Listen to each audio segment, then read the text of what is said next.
आपका नाम श्याम बेनेगल है और आपकी एक फ़िल्म हमारे यहाँ वैंकूवर में चल रहे फिल्म फेस्टिवल में दिखाई जा रही है। दरअसल उसकी 2 स्क्रीनिंग्स हो चुकी हैं। फिल्म का नाम है सूरज का सातवां घोड़ा। फिल्म के बारे में बहुत सुना है। श्याम बेनेगल वही हैं जिनकी बहुत ही मशहूर फिल्में अंकुर, मंथन वगैरह आपने भी देखी होंगी। आइए कार्यक्रम में उनका स्वागत करें और इस नई फिल्म के बारे में आपके लिए कुछ जानकारी उनसे हासिल करें। बेनेगल साहब, हमारे प्रोग्राम में आपका बहुत बहुत स्वागत है। शुक्रिया। आप हमारे शहर में बरसात लेकर आई हैं, उसके लिए हम आपको कसूरवार ठहराते हैं। वैसे हमारे शहर में बहुत दिनों के बाद बरसात हुई है और वैंकूवर के बारे में तो यही कहा जाता है कि साल में 12 महीने यहाँ बरसात रहती है। वैंकूवर में आपका पहली बार आना हुआ, कैसा लग रहा है हमारा शहर? बहुत अच्छा लग रहा है वैसे। I've enjoyed the town very much. I wandered about yesterday. अच्छा, यूँ घूमने निकल गए आप? बस और बस शहर बहुत खूबसूरत है और लोग भी अच्छे हैं वैसे। वो तो आपको कहना पड़ेगा, आप हमारे शहर में आए हुए हैं। नहीं, you know, whoever I've met have been wonderful. जब आप इस तरह से घूमने के लिए जाते हैं कहीं पर भी, तो क्या उस वक्त भी आपका जो दिमाग है वो फिल्मों के बारे में, किसी कोण के बारे में, किसी समस्या के बारे में, किसी एक एंगल को लेकर हमेशा सोचता रहता है कि कभी कभार आप वैसे भी थोड़ा सा मौज कर लेते हैं, सैर तफरी कर लेते हैं? वो तो होता ही रहता है ना, फिल्म मेकर हैं आप तो बस फिल्म के बारे में तो सोचते ही रहेंगे जी। सबकॉन्शियसली तो रहता है दिमाग में। और कभी कभी कोई चीज़ से, कोई चीज़ देखने से या कोई चीज़ कहीं बात में कोई चीज़ चल जाती है और फिर शुरू हो जाता है, वो तो होता ही है। आपकी ये जो फिल्म वैंकूवर में दिखाई जा रही है, इसकी बड़ी चर्चा है, सूरज का सातवां घोड़ा, उसके बारे में कुछ बताइए। ये जो है बहुत मशहूर नावल है जी। डॉक्टर धनवी भारती, उन्होंने लिखी थी ये नावल 1958 में। और ये तो मतलब हिंदी लिटरेचर में कोई एक वाटरशेड मार्क था। अच्छा। तब ये लिखा गया था उस ज़माने में। लेकिन उसके बाद अब उस वैसे तो किसी ने सोचा नहीं इसकी फिल्म बनाने के बारे में, क्योंकि फॉर्म इसका जो है बहुत ही कॉम्प्लेक्स है। और तो मुझे इसी वजह से बहुत ही ये एक्साइटिंग प्रॉस्पेक्ट लगा कि इसको लेके मैं फिल्म बनाऊं। और तो इसलिए मैंने सोचा कि अभी किस किस्म की फिल्म बनाएं इसके साथ। Because you see the main thing is it's got so many levels, multiple levels और परसेप्शन और रियलिटी के बारे में काफ़ी है। Perception, imagination, reality. और स्टोरी तो बहुत ही दिलचस्प है, क्योंकि एक 20-year-old बॉय और अभी अभी नौकरी करना शुरू किया उसने, और उसके एक मोहल्ले में रहता है, इलाहाबाद के एक मोहल्ले में। और फिर वहाँ पर उसके दोस्त आके मुझसे मिलते हैं, वो अड्डा जमाते हैं वहाँ। और फिर बस बहुत सारी चीज़ों के बारे में बात करते हैं, जैसे पॉलिटिक्स है, लिटरेचर है, लव है, रोमांस वगैरह। तो इसमें वो कहानियाँ बोलने शुरू करता है, क्योंकि he is a great believer that love, when you talk about love or love stories in literature, they must have some kind of social meaning. अच्छा। Without them, it's quite useless. So, because he has very strong opinions, literary opinions also. Idealistic. Yes, not idealistic. It's a very peculiar, you know, because he's also a very opinionated young man. अच्छा, तो he starts to tell a series of stories. And the stories he tells in order to define what love is. Love define करने के लिए शुरू करता है ये सब कहानियाँ. But at the end of those stories, he really is nowhere close to defining what love is. But the interesting part of it is that while he's telling these stories, these are all part of his mohalla. You know, the people are part of his mohalla. He himself is a participant in all of them. And the stories start to crisscross one with the other. Time situation starts to get mixed up. But they all emerge as real. But his friends, some of them believe him, some of them don't believe him. So you're never sure whether he's telling the truth or not. So it's a very great complex of imagination, fact, and reality. Yes, and reality. So and of course it ends with a danoma at the end, which is quite a surprise for a lot of people when they see the film. Now, you've always tried to make films like this young gentleman, which has a message, a social bearing. आपकी पुरानी फिल्में अंकुर ले लीजिए, मंथन ले लीजिए, मंडी, भूमिका, आपने वेस्टर्न फिल्मों से प्रभावित होकर, मैंने बहुत कम आपकी फिल्म, मैं कोई फिल्म देखी नहीं जो आपने वेस्टर्न कहानी से प्रभावित होकर बनाई हो. वो तो मैंने बनाई नहीं है, क्योंकि कोई ज़रूरत भी नहीं है. जो हमारी लिटरेरी ट्रेडिशन में बहुत सारी चीज़ें हैं और काफ़ी लिटरेचर में बहुत ख़ास चीज़ें लिखे गए हैं. और कितने लिटरेचर्स हैं, कितने ज़बान हैं, कितने लिटरेचर्स हैं. और ओरिजिनल स्टोरीज़ भी बहुत सारे मैंने लिखे हैं और फिल्म बनाए हैं, जैसे अंकुर जैसे. और ये तो ओरिजिनल स्टोरीज थे, ये तो लिटरेरी बैकग्राउंड भी नहीं था उसका. ऑब्जर्व्ड रियलिटी की कहानियाँ थीं. तो इस किस्म के फिल्में तो अभी कोई ज़रूरत नहीं पड़ती है, क्योंकि अपने हिंदुस्तान में जो है, मतलब material, there is so much material. आप वो बात कह रहे हैं जो बाकी के फिल्म डायरेक्टर्स कहते हैं कि बिल्कुल नहीं है. बाकी फिल्म डायरेक्टर्स या फिल्म मेकर्स ये कहते हैं कि भारत में कोई चीज़ है ही नहीं, कोई लिटरेचर है ही नहीं, इसीलिए हमको बाहर की फिल्में चुरानी पड़ती हैं. तो ये टू थॉट्स हैं, ways of thinking film industry में. आप उस थॉट पैटर्न को बिलोंग करते हैं जो कि ये कहता है कि मेरे पास बहुत मटेरियल है, भारत में इतना मटेरियल है कि हम वहाँ से लेकर कहानियाँ बना सकते हैं. लेकिन जो मेजॉरिटी के लोग हैं, जो फिल्म मेकर्स हैं, वो बाहर की फिल्में चुरा के करते हैं. तो क्या आप अपने आप को उस बम्बई की फिल्म इंडस्ट्री में अकेला महसूस नहीं करते? वैसे तो अकेला महसूस नहीं करता हूँ, क्योंकि I feel I am an heir to the larger traditions. You see, the problem is that those people who say that are really dealing with the concept of trying to make a film successful. So in imitating a successful film, you hope to make a success of your film. तो मैं तो वो करता नहीं. So I cannot do that. It's not even part of my sensibility.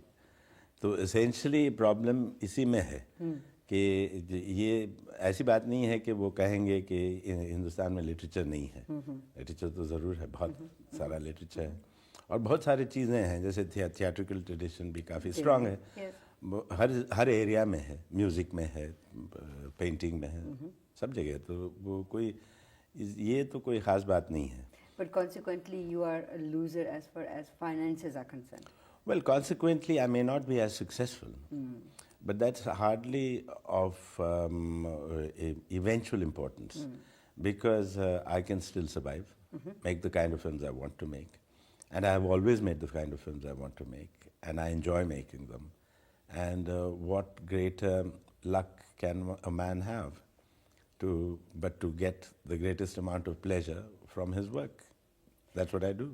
आपने उन कलाकारों को जो कि भारतीय फिल्म जगत में नाम रखते हैं, माने रखते हैं, उनको इंट्रोड्यूस किया है, लोगों के सामने पेश किया है. स्मिता पाटिल एक ऐसी अभिनेत्री थी, शबाना आज़मी हैं, नसीरुद्दीन शाह हैं.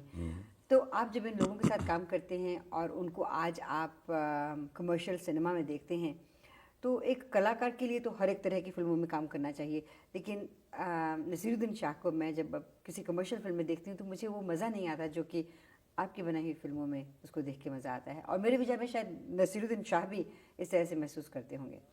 वैसे तो क्या होता है कि ये it's a matter of survival. हमारे फिल्में जो हैं, उतने फिल्म तो बना नहीं सकते हम. राइट. और कम फिल्में बनती हैं और कमाई भी उतनी नहीं हो सकती है. तो but for an actor to survive, he has to work in all kinds of films. Right. And he has less of a choice than a director. Right. That is often the problem.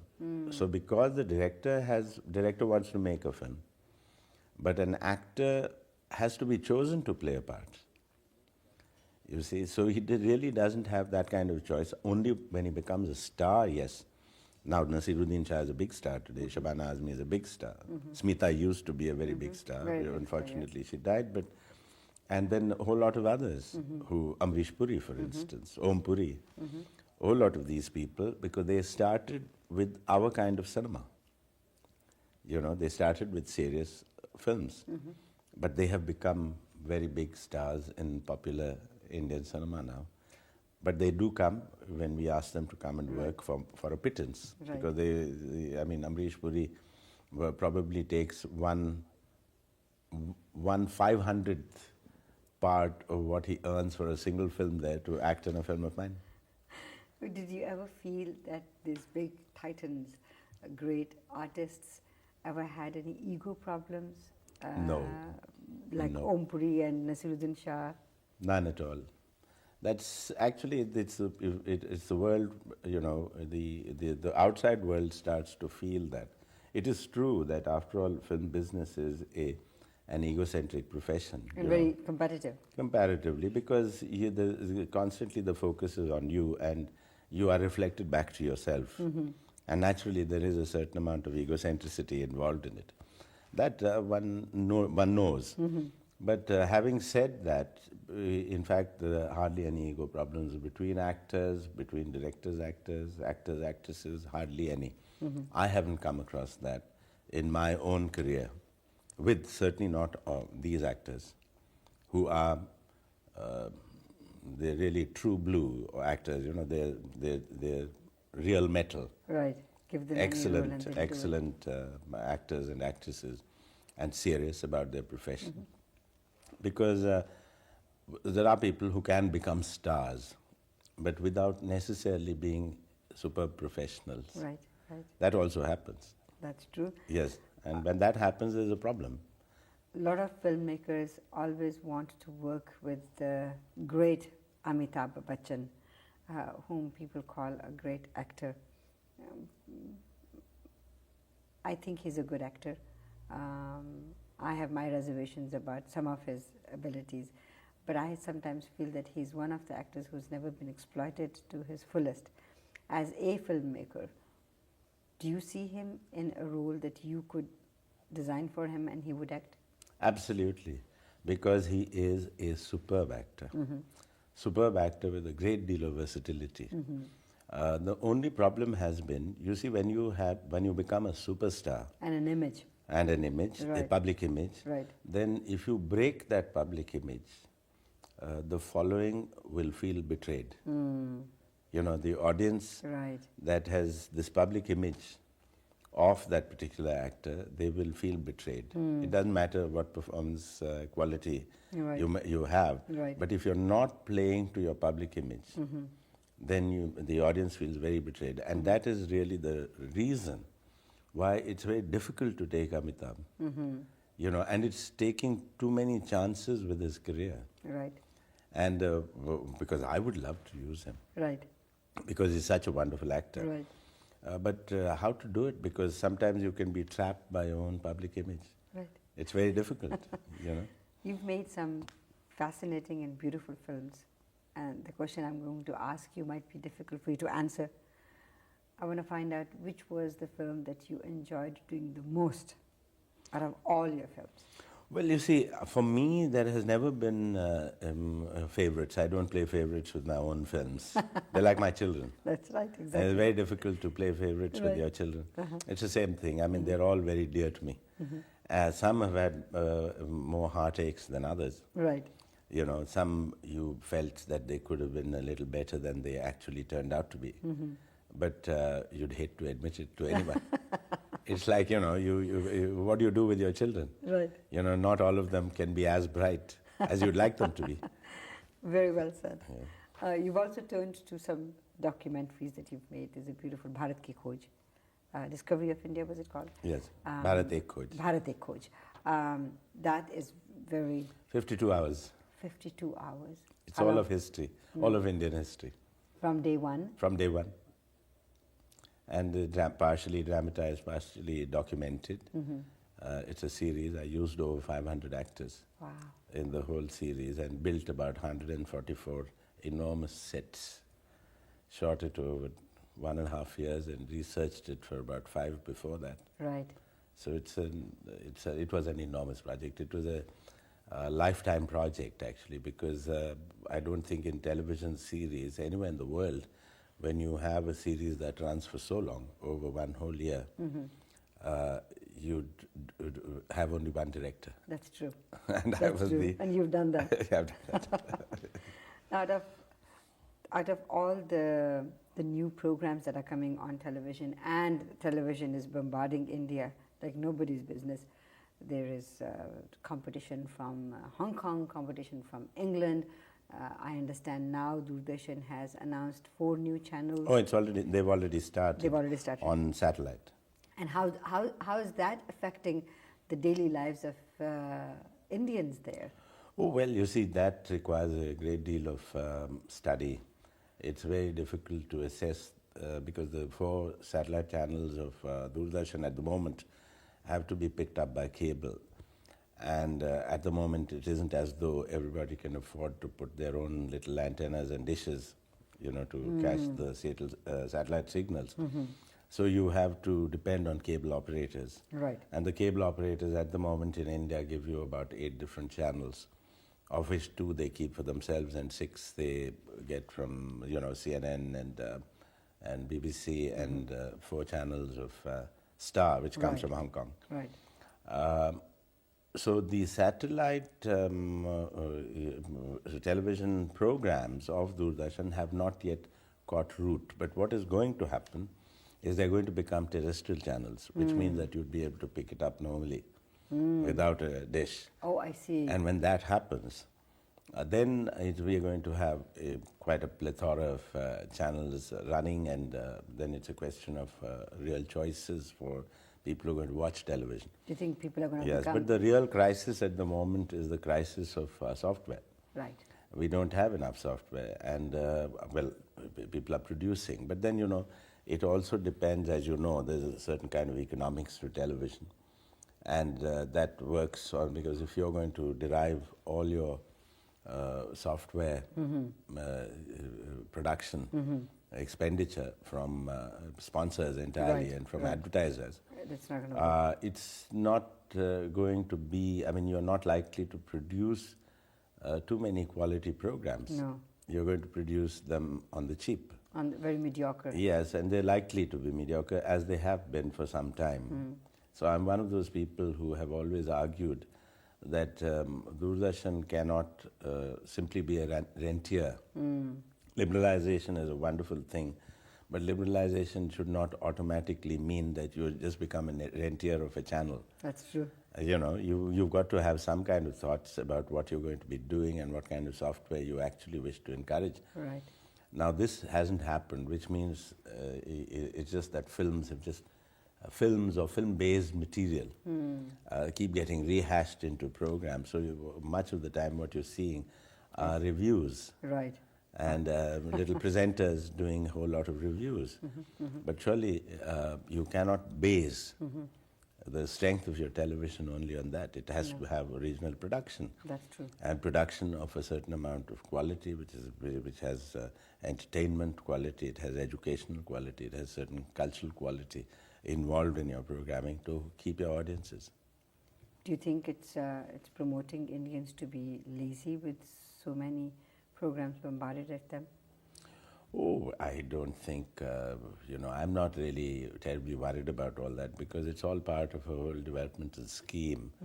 There are problems, of course, because in a country like India, where the disparities are quite noticeable on practically all levels, large part of the disparity, apart from the economic disparities, is also levels of education, and that makes for varying perceptions of what you see on television. That's true.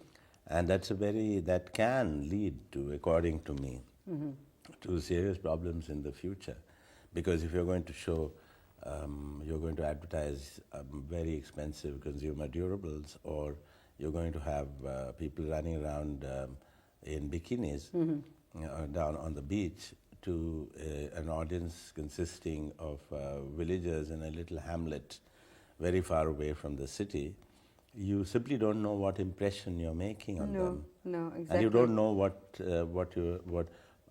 because this is so far outside of their own experience. So it's very difficult, So one doesn't know what's in store for the country and what this impact is going to lead to. Well, I can sit here and talk to you for hours, and so can you, but I understand you've got commitments because your film is being screened this evening. Would you ever think of making a film in Vancouver? Oh yes, definitely. I would love to make a film here. There'll be so many wonderful subjects to deal with. Right. I think one of the interesting things at one time I was working on a project with a Canadian partner of doing a film here, particularly about the experience of the early immigrations to Canada. I mean, going back, Vancouver being the best example, Right. Starting in the late 19th century. Right. And all this, maybe the impact of this, and so many things, because there are so many stories to tell. Oh, there are millions of stories yes. to tell, and some of them very beautiful ones Yes. too. So this is what I thought at one time, and perhaps if it works out again, maybe. But that fell through when I was planning this. But this is many years ago, about 13 or 14 years ago.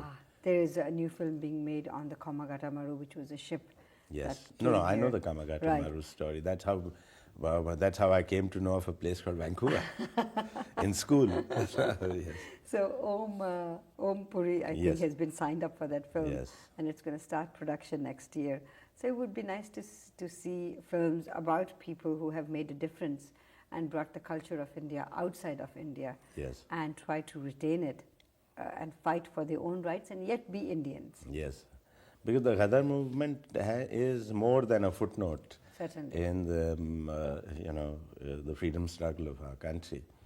And there was a film made many years ago, but it wasn't quite so well made. It had Shashi Kapoor playing the main part in it. I see. About the Kamagata Right, Maru, but right. it was called Ghadar. Ghadar, I see. Yes, but this is about 25 years ago. Ah. But it was hampered by Right. not having enough money and not being able to shoot here. Right. All sorts of problems. I thank you very much for coming to our studios and taking time out to talk to us, and I hope that we be able to see this film commercially. I hope it is released here in Vancouver, and I thank you very much once again, and have a very pleasant visit here. Thank you.